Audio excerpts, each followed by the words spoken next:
Hey everyone, today I'm going to show you how to quote text in Outlook, a skill that can make your emails clearer, more professional, and easier to follow.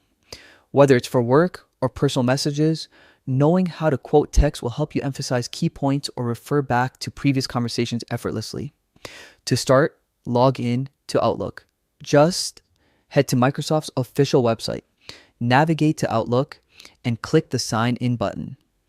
Enter your email and password, and you'll be inside your inbox in no time. If you don't have an account, creating one is quick and easy. Once you're in, click on New Mail to start drafting your message. This opens up the composition window where you can type out the main content of your email. Make sure your message is clear and concise. After all, good communication is all about clarity. Now comes the fun part, quoting text.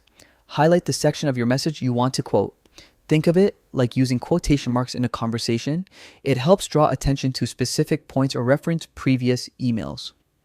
Next, look for the quote button in the toolbar above your draft and click it.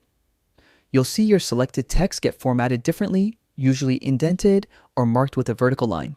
This makes your quote visually stand out and ensures your recipient can easily spot the key points. And that's it. You've successfully quoted text in Outlook. It's a simple step, but it adds professionalism and clarity to your emails, keeping your communication precise and organized. Thanks for watching. If you found this guide helpful, don't forget to like, subscribe, and turn on notifications for more tips and tutorials. With these tricks, your emails are about to get a whole lot sharper,